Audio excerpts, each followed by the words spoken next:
92% মুসলমানের দেশে হিন্দুত্ববাদ আজকে আমাদের কাঁধে এমন ভাবে চেপে ধরেছে, আমাদের গলা টিপে ধরেছে যে আমরা কথা বলতে পারতেছি না পর্যন্ত। ঠিক কিনা জোরে বলুন।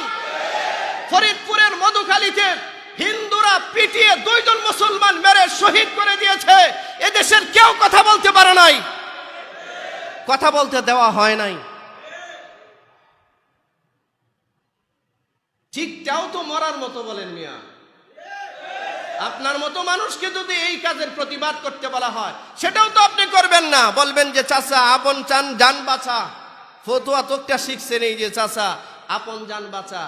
জান বাঁচাবেন আপনি, কয়দিন পরে আপনার ঘরের মেইন দরজা লাথি মেরে ভেঙ্গে ঘরের মধ্যে ধরে আপনাকে নিয়ে যাবে ঘর থেকে ওরা। জান বাঁচাবেন আপনি পারবেন না। রাজস্থানে গতকালকে রাত্রে একজন ইমাম সাহেবকে মসজিদের রুমের ভিতরে ঢুকে 3 জন হিন্দু পিটিয়ে হত্যা করেছে, পিটিয়ে হত্যা করেছে। বাংলাদেশে পারবেন? পারবেন বাংলাদেশে?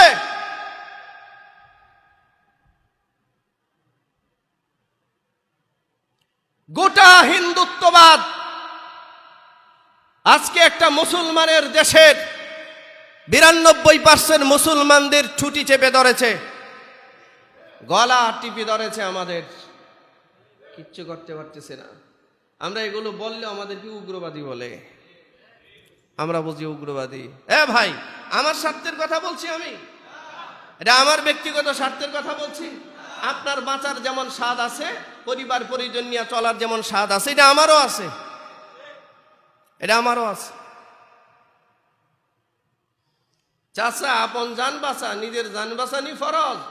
এইসব কথা ভুলে যান, এইসব কথা ভুলে যান। একটা জাতি যখন এমন আত্মকেন্দ্রিক হয়, শুধু নিজেকে নিয়ে ভাবে, এই জাতির স্বকীয়তা ধ্বংস হয়, এই জাতির স্বকীয়তা ধ্বংস হয়। আপনি পারবেন না আপনার অস্তিত্ব টিকিয়ে রাখতে, অসম্ভব। আমি জানি এসব বলে লাভ নাই। এই দেশটার মানুষের এই চেহারা ছবির কোনো মিল নাই। একজনরা দেখা যায় সৌদিয়ানের মতো, একজনরা দেখা যায় আফ্রিকানদের মতো, ঠিক না? একজন 7 ফিট, একজন 3 ফিট, হ্যাঁ, ইয়া মোটা একজন, আরেকজন এরকম। কথা বলেন? যদি বলে এদিকে আসো, না, সবাই মিলে যাবে ওইদিকে। ইউরোপিয়ানদের চেহারার দিকে তাকায় দেখেন, পাপি বলেন, তাপি বলেন, যেটা বলেন, সবটির চেহারা একরকম, সব একরকম। সাদার দেশ সব সাদা, কালার দেশ সব কালা। কথা বলেন না কেন? এই হরেক রকম নাই কিছু। আমাদের এই দেশটাই হরেক রকম মানুষের সমাহার, হরেক রকম মতামত। এই যে আমি কথা বলতেছি না, বলার সময় তো সবাই ঠিক ঠিক ঠিক বেঠিক সবাই বলতেছেন। এখান থেকে বের হয়ে যাওয়ার পরে এক একজনের এক এক বিশ্লেষণ, আমি জানি এটা এক এক ব্যাখ্যা। আমি আর কি ব্যাখ্যা করি, এই যে জানি, আমরা এসব জানি।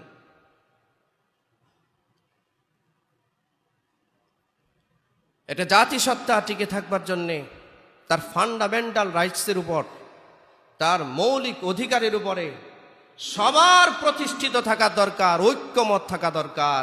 আর না হয় সমস্ত শাসকবৃন্দ সারা জীবন এই শাসক আর ওই শাসক না, একটা জাতিসত্তা যদি তার ফান্ডামেন্টাল রাইটসকে, তার যেই অধিকার আছে অধিকার, এই অধিকারকে যদি মূল্যায়ন করতে না শিখে, এই অধিকার আদায়ে যদি ঐক্যমতে সবাই থাকতে না পারে, সব জমানার সব শাসকরা এই জাতিসত্তার অধিকারকে বুলুণ্ঠিত করেছে সব সময়।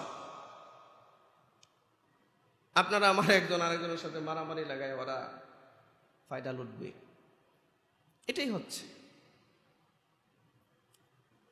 মুসলমান ভাইয়েরা আমার, এই জন্য বলতেছি, আমরা আমাদের একটা মুসলিম দেশের মধ্যে বাস করি, নামাজ আছে, রোজা আছে, সব আছে, হজ আছে, যাকাতও আছে, নাই শুধু আল্লাহর বিধান। আল্লাহর বিধানের প্রতি আমাদের কোনো সমর্থন নাই। নির্বাচনের আগে ইশতেহার দেয়, এই লম্বা ইশতেহার। সমস্ত দলগুলো, সমস্ত রাজনৈতিক দলগুলো লম্বা ইশতেহার দেয়, গ্যাস দিব, পানি দিব, চাল দিব, ডাল দিব, দুনিয়ার সব দিব। আপনারা বলেন বাস সব ঠিক আছে, কেন এটা বলতে পারেন না? এই এত লম্বা ইশতেহার কেন দেশ বেটা? এত লম্বা ইশতেহার বাদ দে, বাদ দিয়া কো আমরা আল্লাহর বিধান অনুযায়ী দেশটা চালাবো। এইটা বল বেটা, আল্লাহর বিধান অনুযায়ী দেশটা চালা। চাল ডাল দেওয়ার দরকার নাই। যেই দেশ আল্লাহর বিধান অনুসারে চলে, এই দেশের মানুষের যত অধিকার আছে, যত মৌলিক প্রয়োজন আছে, আসমান থেকে ফয়সালা হয়, আসমান থেকে। তুমি দেওয়ার কে? আমার খাবার তুমি দেওয়ার কে? আমার রিজিক তো আসমানের মালিকের হাতে। এই ঠিক কিনা জোরে বলুন। আমার রিজিক আসমানের মালিকের কাছে। ব্রিটিশরা 2 বার আক্রমণ করেছে আফগানিস্তানকে, ধ্বংস করেছে। সোভিয়েত ইউনিয়ন আফগানিস্তানকে বছরের পর বছর ধ্বংস করেছে। লক্ষ লক্ষ আফগান মুসলমান হত্যা করেছে তারা। সোভিয়েত ইউনিয়ন ভেঙ্গে টুকরা টুকরা হয়েছে। সারা পৃথিবীর সবচেয়ে বড় সন্ত্রাসবাদী রাষ্ট্র আমেরিকা 20টা বছর লক্ষ লক্ষ আফগান মুসলমানদেরকে হত্যা করেছে।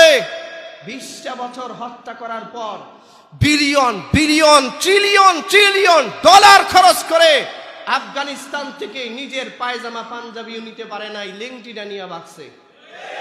ঠিক কিনা জোরে বলেন। আর টাইম লিখে দিয়েছে 6 মাসের মধ্যে আফগানিস্তানের মানুষ না খেয়ে মরবে, লিখে দিয়েছে। জাতিসংঘ বলেছে এবং WHO বেরোছে, বিশ্ব স্বাস্থ্য সংস্থা নোটিশ দিয়েছে, রেড অ্যালার্ট জারি করেছে সারা পৃথিবীতে, যে আগামী 1 বছরের ভিতরে আফগানিস্তানের মানুষ খাদ্য না খেয়ে মারা যাবে। সেই আফগানি মুদ্রা ডলারের উপরে চলে যায়। ঠিক আছে কোন করে মিয়া ভয় পাইতেছে? সে আফগান মুদ্রা ডলারের উপরে কেমনে চলে যায়? সেই আফগানিস্তানের এত ফলমূল কেমনে হয়? সেই আফগানিস্তানে হাজার হাজার কিলোমিটারের খাল কেমনে কাটে এই মোল্লারা? সেই আফগানিস্তানে আপনার মাটির নিচে খনন করে খনিজ সম্পদ কেমনে উত্তোলন করে তারা? মোল্লারা আজকে খনিজ সম্পদ গ্যাস উত্তোলন করছে আফগানিস্তানের মোল্লারা। সেই আফগানিস্তানের নাম বললে এই দেশের কিছু নাস্তিক মোর্তাদের কাতুকুতু শুরু হয়ে যায়, মনে হয় যেন শয়তান এদেরকে কাতুকুতু দিতেছে। ঠিক কর না? ঠিক আসতে কোন করে জোরে বলেন না কেন? যে শয়তান মনে হয় কাতুকুতু দিতেছে। সেই আফগানিস্তানের মোল্লারা মাটি খনন করে আজকে হীরার খনি উত্তোলন করতেছে, গ্যাসের খনি উত্তোলন করতেছে, তেলের খনি উত্তোলন করতেছে। কি বছরের পর বছর চলে যাচ্ছে, ওদের রেমিটেন্স বাড়তেছে, আপনি নিচে যাচ্ছেন কেন? আফগানিস্তানের মানুষ দরজা খুলে এখন ঘুমায়, আর আপনি 92% মুসলমানের দেশে 2 রাকাত 1 ওয়াক্ত নামাজ পড়ার জন্য আপনি 1000, 2000, 3000 টাকার 2টা জুতা সামনে নিয়ে এসে নামাজ পড়া লাগে। কিসের উন্নতির কথা বলেন? কিসের ধার্মিকতার কথা বলেন? ওরা দরজা খুলে ঘুমায়, আর আমরা 2টা জুতা সামনে নিয়ে এসে জুতার ময়লা সামনে রেখে নামাজ পড়তে হয়। কি বলেন এগুলো? কষ্ট লাগতেছে? মিল নাই, বাস্তবতা নাই কথার।